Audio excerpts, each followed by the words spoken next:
In this video, I am going to cover about protein and their role in sports performance. So starting from protein, that what are proteins? Protein basically एक biomolecule है, एक macronutrient है जिसका काम होता है, it has multiple functions. First of all इसका काम हमारी बॉडी में एनर्जी देना नहीं होता. सो जो लोग सोचते हैं कि प्रोटीन से एनर्जी मिलेगी, it is totally a wrong concept. Protein का काम हमारी बॉडी के अंदर एनर्जी देना नहीं है. प्रोटीन जो बना है वो बना है आपका carbon, hydrogen, nitrogen and oxygen से मिलके. सो जनरली कार्ब्स की जब हमने बात की थी तो कार्ब्स जो बने थे सिर्फ कार्बन, हाइड्रोजन, ऑक्सीजन से बने थे. बट प्रोटीन जो है, प्रोटीन के अंदर आपका ऑक्सीजन भी ऐड हो जाता है, विद दैट नाइट्रोजन भी आ जाता है. So this is your protein. Coming to the functions of protein, basically protein के multiple functions होते हैं हमारी बॉडी में. फर्स्ट फंक्शन जो प्रोटीन परफॉर्म करता है वो करता है सिंथेसिस ऑफ मसल्स. हमारी जो मसल्स हैं उनको बनाने में प्रोटीन हेल्पफुल होता है. मतलब जो हमारी मसल की सबसे स्मॉलेस्ट यूनिट है वो भी आपकी प्रोटीन से बनी हुई है. उसके अलावा हमारी बॉडी के अंदर जो हमारा इम्यून सिस्टम एंटीबॉडीज़ बनाता है, those antibodies are also made up of protein. मतलब जो हमारी बॉडी की कैपेसिटी होती है डिजीज़ से फाइट करने की, उसके लिए जो हमारी बॉडी एक पिगमेंट रिलीज करती है, that is antibody. That antibody is also made up of protein. उसके अलावा प्रोटीन जो है हमारा हीमोग्लोबिन फॉर्मेशन में हेल्प करता है, जो हमारी बॉडी के अंदर हमारे ब्लड को, हमारे रेड ब्लड सेल्स को रेड कलर देता है. दैट इज़ हीमोग्लोबिन, जो बॉडी में हमारा ऑक्सीजन को अटैच करके बॉडी में ट्रांसपोर्ट करता है.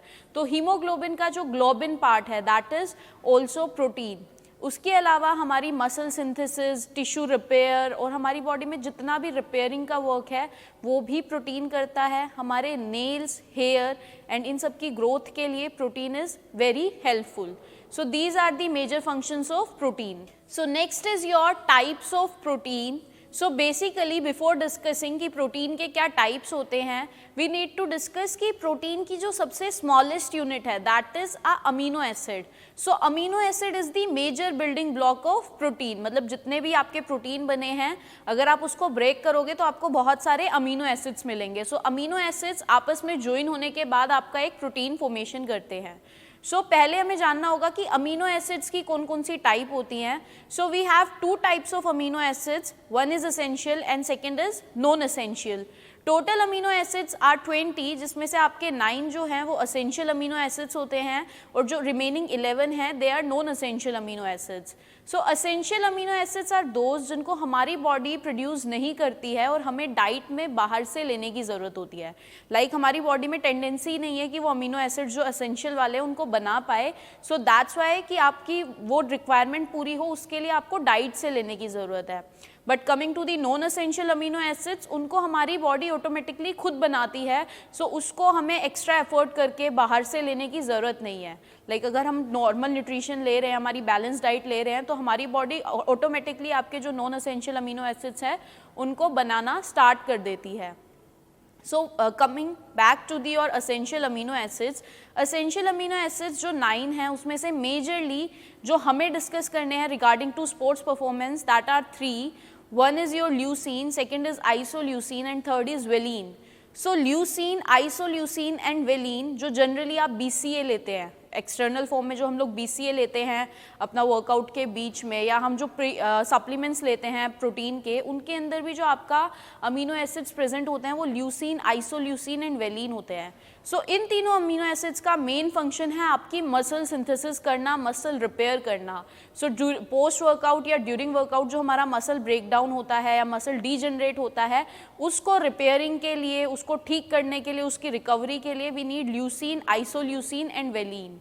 सो this is your major essential amino acids जो हमें रिगार्डिंग टू स्पोर्ट्स परफॉर्मेंस पढ़ने की ज़रूरत है.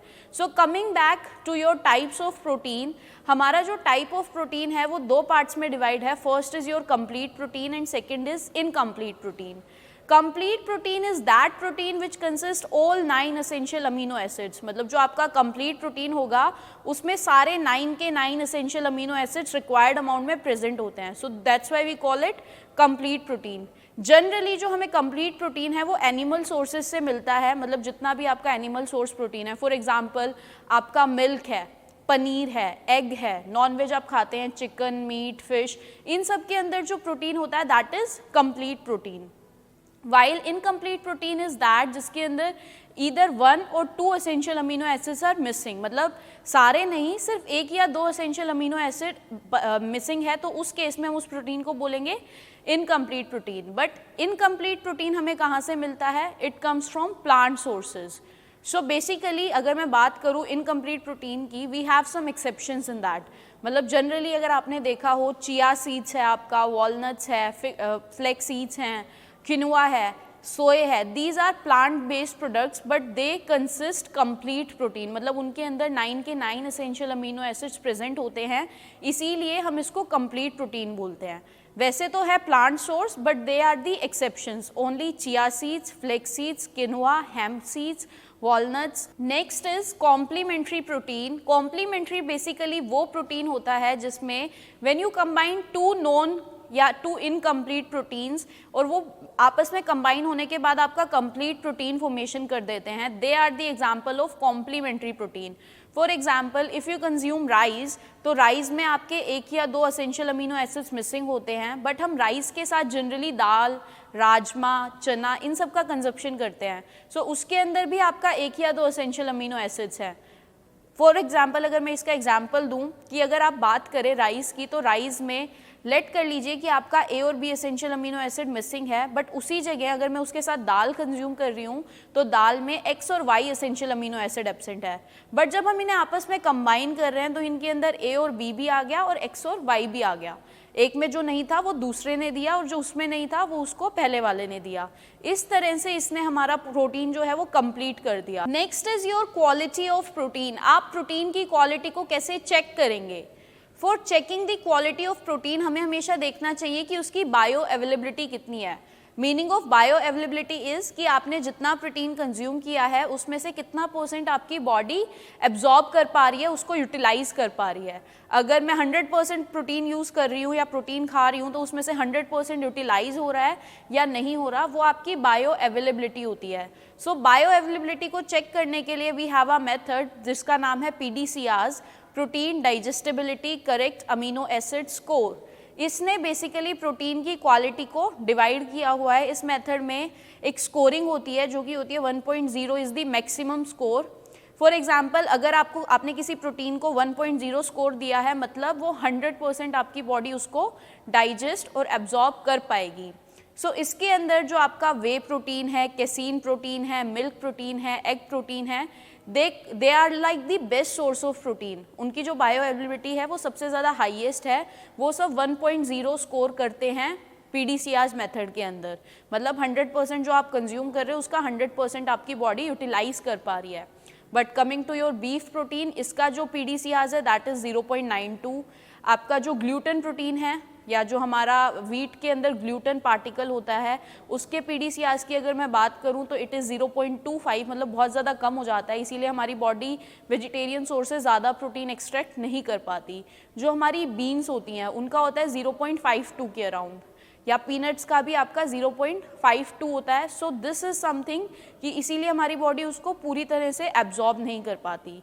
तो इन केस अगर आपको अच्छी क्वालिटी का प्रोटीन लेना है so you should go for way protein. Way is something जो हमारा दूध से हमें मिलता है। जो हम अगर दूध को पनीर बनाते हैं तो उसका जो थिक पार्ट रह जाता है पनीर वाला दैट इज़ कैसीन प्रोटीन, और जो वाटर रह जाता है that is way protein. So post workout अगर आप प्रोटीन ले रहे हैं तो you should go for way protein because it is the one of the best source जो आपकी बॉडी 100% एब्जॉर्ब कर पाती है। या फिर you can go for the eggs, egg whites आप ले सकते हैं। लेकिन उसी की जगह अगर मैं कैसीन प्रोटीन की बात करूं, कैसीन प्रोटीन को लेने का जो बेस्ट टाइम होता है दैट इज़ नाइट, क्योंकि कैसीन को डाइजेस्ट होने में, एब्जॉर्ब होने में ज़्यादा टाइम लगता है। उसका जो डाइजेशन प्रोसेस है वो बहुत ज़्यादा स्लो है, इसीलिए हम रात को कैसीन कंज्यूम करते हैं ताकि रात भर जो बॉडी की रिकवरी हो रही है उसमें कैसीन अपना एब्जॉर्ब होता रहे और हमारी बॉडी को ठीक से रिकवरी में हेल्प कर पाए। So now we will discuss about the enzyme control in protein digestion and absorption. Basically जब आप कुछ भी खाने के बारे में सोचते हो, when you think about a food, या फिर आप फूड को स्मेल करते हो या आप फूड को देखते हो, तो हमारी बॉडी एक हार्मोन रिलीज करती है that is gastrin. Gastrin hormone हमारे स्टमक से HCl को रिलीज कराता है जो कि हाइड्रोक्लोरिक एसिड होता है, हमारे स्टमक के अंदर सिक्रीट होता है। सो हमारा स्टमक HCl बनाता है, जब स्टमक में HCl प्रोड्यूस होता है तो हमारे जो स्टमक के अंदर एक एंजाइम ऑलरेडी मौजूद होता है, दैट इज पेप्सिन, वो जब उस HCl के कांटेक्ट में आता है तो वो एक्टिवेट हो जाता है। मतलब अगर HCl नहीं है तो वो हमारी बॉडी में इनएक्टिवेटेड स्टेज में पड़ा है, बट जैसे ही वो इन टच ऑफ HCl आता है तो वो एक्टिवेट हो जाता है, जिंदा हो जाता है। सो जब आप कुछ खाते हो तो आपके स्टमक में जब प्रोटीन जाता है तो पेप्सिन उस पर वर्क करता है, जो एक्टिवेटेड पेप्सिन है, क्योंकि HCl पहले से ही प्रोड्यूस था तो उसने पेप्सिन को पहले से ही एक्टिवेट करके रखा है और अब वो प्रोटीन पे वर्क करेगा। Pepsin is the main enzyme जो आपका प्रोटीन को डाइजेशन करने में हेल्प करता है। सो पेप्सिन क्या करता है, जो आपका मेजर प्रोटीन है उसको तोड़ के स्मॉल पॉलीपेप्टाइड्स चेन में कन्वर्ट कर देता है, मतलब पूरा प्रोटीन को तोड़ के और स्मॉल पार्टिकल्स में बना देता है, मल्टीपल पेप्टाइड्स की चेन बना देता है। उसके बाद जब प्रोटीन हमारी स्मॉल इंटेस्टाइन में जाता है तो आपका एक अनदर एंजाइम है, दैट इज ट्रिप्सिन, वो उस पर वर्क करता है। ट्रिप्सिन उसको ब्रेक करता है फर्दर और स्मॉल अमीनो एसिड्स के अंदर कन्वर्ट कर देता है। So pepsin and trypsin are the two enzymes जो आपका प्रोटीन डाइजेशन में हेल्प करते हैं, और उसको हेल्प करने के लिए मेजरली ज़रूरी है HCl जो आपका स्टमक में प्रोडक्शन होता है। सो नाउ अब मैं बात करूंगी आपसे about the RDA of protein, मतलब हमारी बॉडी में प्रोटीन की रिक्वायरमेंट्स कितनी हैं। सो जनरली जो प्रोटीन के लिए AMDR सेट है, मतलब एक्सेप्टेबल मैक्रोन्यूट्रिएंट डिस्ट्रीब्यूशन रेंज है, that is 10 to 35% of energy should be coming from protein. मतलब जो आप डेली डाइट में एनर्जी लेते हो उसमें से 10 to 35% जो है that should be coming from your protein. With that जो उसके लिए RDA है, रिकमेंडेड डाइटरी अलोवेंस, वो बोलता है कि जो सेडेंट्री वर्कर्स हैं, मतलब जो लोग कुछ भी नहीं करते हैं, पूरा दिन सिटिंग जॉब होता है, कोई मूवमेंट नहीं होता उनकी बॉडी के अंदर, दे शुड कंज्यूम 0.8 ग्राम्स पर kg of body wait protein. मतलब उनको लेना है अपनी बॉडी वेट पे 0.8 ग्राम पर kg। उसके अलावा जो एथलीट्स हैं, जो एंड्योरेंस एथलीट्स की अगर मैं बात करूं, उनके लिए जो वैल्यू होती है बढ़ जाती है और ये रहती है 1.2 to 1.4 ग्राम्स पर kg ऑफ बॉडी वेट। उसी की जगह जो रेजिस्टेंस ट्रेनिंग एथलीट हैं या जो स्ट्रेंथ ट्रेनिंग एथलीट्स हैं, जो अपना मसल का बहुत ज़्यादा यूज़ करते हैं, उनको मसल रिकवरी के लिए, मसल हाइपरट्रॉफी के लिए प्रोटीन की रिक्वायरमेंट्स और बढ़ जाती हैं, that is your 1.6 to 1.7 grams पर kg of body weight. So these are your protein requirements. और इस टॉपिक के अंदर हमने डिस्कस किया कि प्रोटीन होता क्या है, हमें कितना लेना होता है, उसके फंक्शंस क्या हैं और किन किन सोर्सेज से हमें अच्छा प्रोटीन मिलता है।